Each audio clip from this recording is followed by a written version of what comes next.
অনেক দিন ধরে নিজেকে রিকোয়েস্ট করছি আর কি একটা জলজিরা পাউডার বানিয়ে নিই। কেননা জলজিরা শরীরের জন্য অনেক অনেক উপকারী। এর উপকারিতা বলে শেষ করা যাবে না।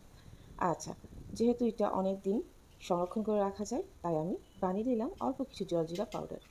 প্রথমে তাওয়া গরম করে দিয়ে দিচ্ছি জিরা, সেই সাথে কালো গোলমরিচ। টেড়ে নিচ্ছি প্রায় 2-3 মিনিট সময় নিয়ে। এরপরে ঠান্ডা করে গ্রাইন্ডারে গুঁড়া করে নিতে হবে।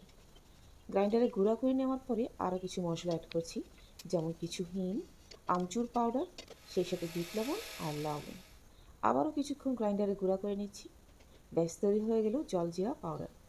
এবার যখন তখন গেস্ট আসুক বা নিজের মন যখন চাই বানিয়ে তৈরি করে নিন জলজিরা পাউডার।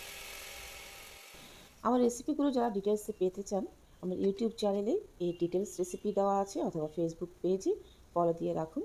আর দেখে নিন অনেক রকমের মজার মজার ভিডিও আর টিপস। বিশেষ করে যারা টিকটক আর ইনস্টাগ্রাম থেকে ফলো করছেন তাদের জন্যই বলছি।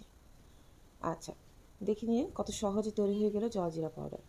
এবার বরফ কুচি আর সামান্য কিছু পাউডার মিশিয়ে তৈরি করে নিন শরবতটি। ঠান্ডা ঠান্ডা এই জলজিরা পাউডার গরমে এনে দিয়ে প্রশান্তি।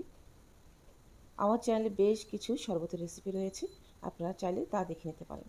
আর আমাকে কমেন্টে জানাতে ভুলবেন না কেমন লাগছে আমার ভিডিওগুলো। বিদায় নিচ্ছি, আর যারা শুরু থেকে আমার পাশে আছেন তাদের জন্য রইল অনেক অনেক ভালোবাসা।